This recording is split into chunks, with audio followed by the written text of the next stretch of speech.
Oke, bismillahirrahmanirrahim. Assalamualaikum warahmatullahi wabarakatuh. Jelas ya? Oke, untuk PKK, pertemuan produk kreatif kewirausahaan ya, bukan ibu-ibu PKK, jangan salah paham nanti mentang-mentang belajar PKK tentang ibu-ibu PKK lagi. Beda ya, produk kreatif dan kewirausahaan. Nah, untuk pertemuan kedua ini kelanjutan ya, kelanjutan dari yang pertama. Untuk tujuan yang kedua ini kita melanjutkan nih tujuan dari sebuah kemasan. Nah, langsung saja kita masuk pada sehatnya. Sehat kan ya? Mudah-mudahan kita sehat semua, kita bisa ayo kita lawan COVID-19 dengan apa semangat diri kita. Oke, lanjut tujuan kemasan produk. Terkait tujuan kemasan produk ini kita angkat dulu dari yang menurut Silo and Cabers. Nah, menurut Silo and Cabers, kemasan dan pelabelan kemasan antara lain. Oke, tujuannya ada lagi nih tujuan dari sebuah kemasan produk. Nah, pertama tujuan kemasan produk ini harus fisikal produksi. Fisikal produksi ini benda yang dalam itu harus terlindung dari suhu, getaran dan guncangan. Jadi yang pertama itu harus punya fisikal produksi. Harus tahan suhu, getaran sama guncangan. Terus apa? Barrier protection. Barrier protection ini tahan nih terhadap uap air dari oksigen. Maksudnya apa sih? Dari udara. Jadi kan udara itu kalau lama-lama kan jadi uap ya. Kayak kita napas nih, niup di kaca itu ada uapnya. Itu harus terlindung dari uap air dan debu. Itu barrier protection. Containment or agglomeration. Nah, agak susah ya. Ini sebuah kotak jadi bisa digabung tempat-tempatnya, misalkan apa komponen yang kecil sama yang gede bisa digabung nggak. Nah, ini harus memiliki spek-spek itu gitu loh. Apakah disekat atau diapain, itu harus mengandung containment or agglomeration. Nah, ini yang harus kamu pikirin tuh. Terus informasi transmission. Informasi buat orang yang mengantar. Misalkan nggak boleh dibanting, ada tuh gambar. Kalau biasanya kalau yang saya lihat itu kalau di kotak-kotak harus itu ada gambar ini gelas, terus arah arah kotaknya ke arah mana, atas bawah seperti itu. Itu informasi transmission. Reduction tape ini kemasan yang dapat ditutup kembali atau akan rusak secara fisik ketika memang ada yang membuka. Jadi benar-benar diprotek. Reduction tape di tape disolasi gitu, misalkan disolasi nih. Atau kerennya itu ini deh yang paling gampang. Tahu amplop kan ya? Amplop tuh, amplop duit. Jadi kalau ada amplop terus udah disegel bahasa kasarnya, terus ada yang buka. Nah, itu model kemasan reducing tape. Terus components. Components itu fitur yang menambah kenyamanan. Jadi ada fiturnya. Fiturnya apa sih? Ini cara bukanya gini, ini gini untuk kemasan ini. Kan keren tuh. Ya. Jadi udah ada petunjuknya cara buka kemasannya seperti apa. Terus yang terakhir marketing. Nah, dari sisi marketing apa sih? Nah, jadi marketing itu buat menarik konsumen. Oh, kalau saya beli ini lebih aman nih. Contohnya apa? Busi tuh. Busi iridium sama busi biasa. Yang iridium kan dikasih plastik tempatnya udah ditutup, udah disegel, wah keren banget tuh. Sama busi yang biasa. Nah, itu cara satu strategi dari sebuah marketingnya untuk tujuan kemasan produk. Itu menurut Law and Cabers ya pada tahun 2007. Oke, selanjutnya apa sih? Selanjutnya ini adalah klasifikasi kemasan. Kita harus bisa mengklasifikasikan, harus bisa mengkelas-kelaskan. Yang pertama berdasarkan frekuensi dari pemakaian. Maksudnya kemasan ini bisa berapa kali pakai sih? Itu. Sekali pakai, misalkan contohnya plastik. Ada tuh yang kalau disegel ya. Misalkan kayak gini nih. Ini contohnya nih. Ini contohnya, maaf nih ya pakai produk. Nah, ini kalau disobek ini dari frekuensi cuma sekali. Tapi, sorry nih, kalau yang ini kan bisa 2 kali, 3 kali. Tapi kalau yang kemasan yang begini, ini seumur hidup. Selagi masih ada nih masih bisa. Nih ya, kayak ini cuma contohnya aja. Biar kamu bisa, berdasarkan frekuensi dan pemakaian seperti itu. Terus kemasan itu selanjutnya berdasarkan struktur sistem kemasan. Nah, berdasarkan sistem baik berdasarkan struktur sistem kemasan, struktur kemasan. Nah, itu ada kemasan primer, ada kemasan, sekunder. Maksudnya apa sih? Dalam struktur ini, yang masuk, kemasan primer itu kemasan yang langsung mewadahi atau membungkus, bahan pangan. Misalnya kaleng susu, botol minum, bungkus tempe, nah itu langsung tuh. Nah, yang paling gampang apa? Bungkus lontong, kan.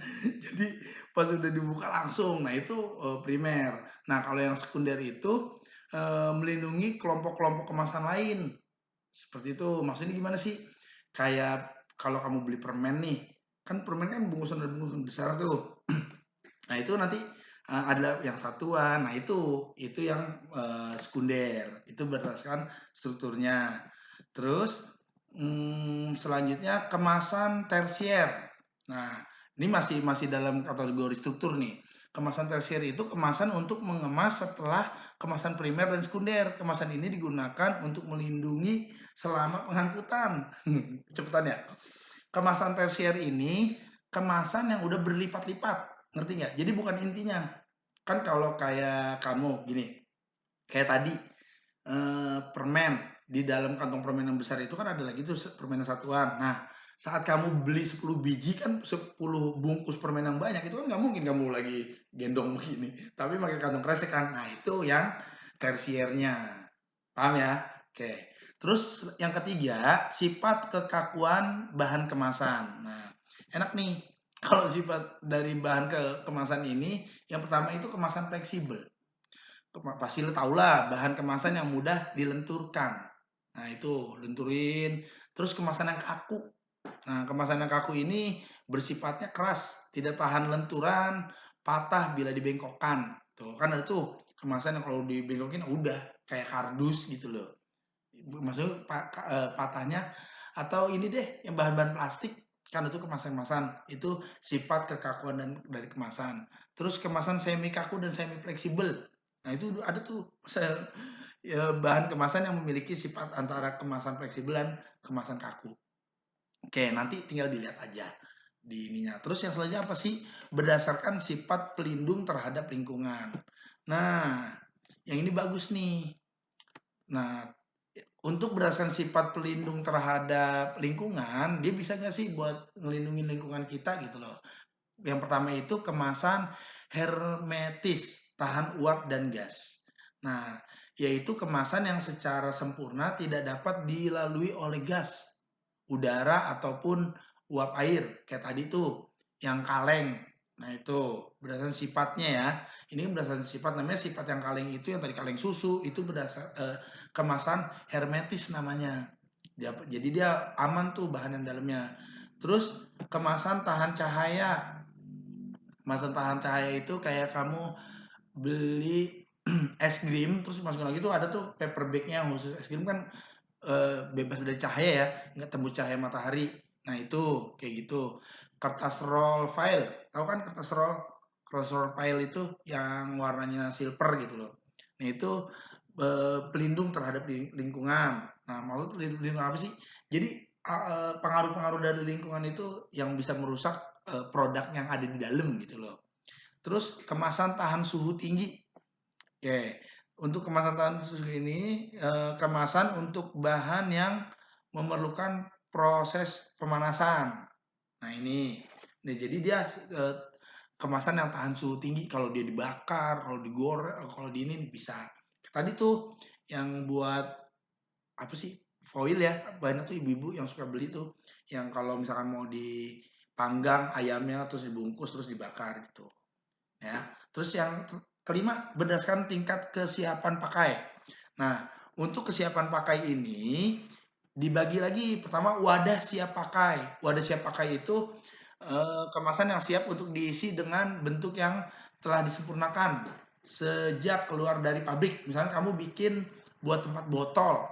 Nih, misalkan. Kan tempat botol kan ada tuh, kotak udah disiapin gitu loh. Terus apa ya? Di saya di sini ada contohnya ya. Kan ada tuh, nah nih, kayak ini nih, kayak kotak ini udah jadi mau dimasukin apa di dalam itu bisa, seperti itu. Nah itu berdasarkan sifat pakai. Terus sifat dirakit atau wadah lipat. Nah kemasan yang masih memerlukan tahap perakitan sebelum diisi. Jadi dia perlu ini, tahu besek yang kalau orang ada hajatan ya, besek tahu kan besek? Jadi perlu dirakit dulu, ada tuh besek yang kertas lembaran tapi udah dipotong-potong. Ada tuh kemarin gambarnya di pertemuan pertama, itu kalau ditepit-tepit, nah itu perlu namanya perakitan. Oke, jadi kalau pengen buat kemasan harus diklasifikasikan dulu. Harus dikelas-kelasan dulu. Pertama, berdasarkan sifat pakainya. Maksudnya sifat pakai itu bisa langsung dipakai nggak? Apa harus dirapin juga? Terus berdasarkan sifat pelindungan terhadap lingkungan. Dia aman nggak nih kalau kehujanan gitu gitu. Terus sifat kekakuan bahan kemasan. Nah, dalamnya tuh kayak misalkan dalamnya itu jelly. Nah, kan kemasannya harus kaku tuh biar nggak hancur dalamnya. Nah, itu. Terus yang kedua berdasarkan struktur sistem kemasan. Nah, ini primer, sekunder, jadi sekali pakai atau sekali pakai gitu. Dan frekuensi pemakaian. Pemakaiannya jangka pendek atau juga panjang. Oke, gitu ya. Terus semangat kan? Banget dong. Oke, lanjut. Kita lanjut ke apa selanjutnya ini? Nah, dalam pertemuan kedua ini, yang harus kamu pahami adalah tujuan kemasan produk yang pertama, yang kedua klasifikasi kemasan. Ini yang harus kamu pahamin. Kalau kamu udah paham itu, enak untuk pertemuan selanjutnya kita harus kemana. Oke, selamat Anda udah sampai di level kedua. Tinggal ada satu tahap lagi. Apa sih di pertemuan ketiga itu? Yang penting pertemuan pertama sama pertemuan kedua kamu udah bisa pahamin. Saya sih berharap nggak paham nih dari penjelasan yang saya ini, yang saya buat videonya.